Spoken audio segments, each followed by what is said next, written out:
তাজমহলের সৌন্দর্য বর্ণনা করতে গিয়ে বিশ্বকবি রবীন্দ্রনাথ ঠাকুর বলেছিলেন, পূর্ণিমার রাতে তাজমহলের সৌন্দর্য ভাষায় প্রকাশ করা যায় না।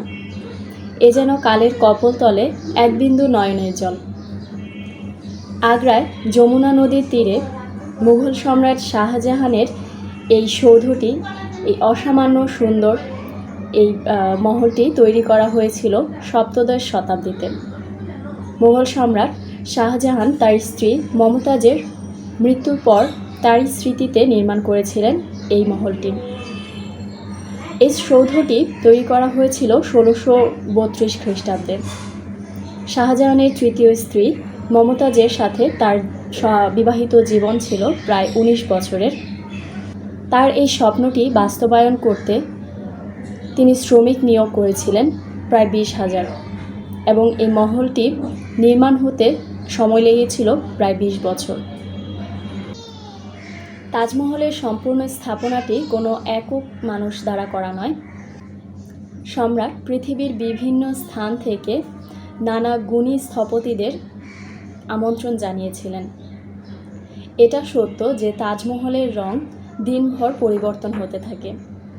আসলে তাজমহল যেহেতু সাদা মার্বেলে তৈরি, তাই সূর্যের রশ্মি এই গায়ে লাগলে এটি হলুদ রং ধারণ করে, আবার দিন শেষে ধীরে ধীরে এটি নীল হতে থাকে।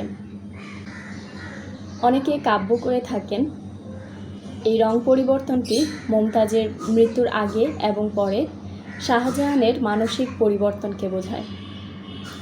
মুঘল সম্রাটের তৈরি হওয়া সত্ত্বেও এই তাজমহলটি বিশ্বব্যাপী অনুপ্রাণিত।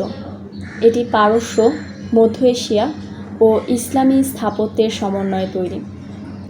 তাজমহল সম্পর্কে আমরা একটি প্রচলিত মিথ জানি যে এই তাজমহল নির্মাণ হওয়ার শেষে সম্রাট সকল শ্রমিকের হাত কেটে ফেলার নির্দেশ দেন, যাতে পুনরায় তাজমহল নির্মাণ কেউ করতে না পারে।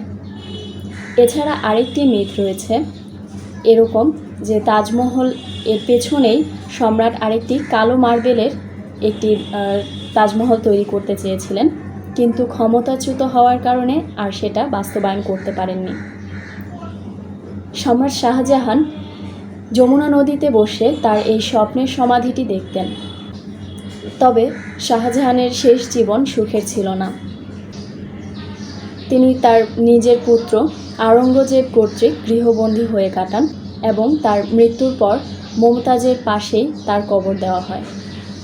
আজকে এ পর্যন্তই। ধন্যবাদ।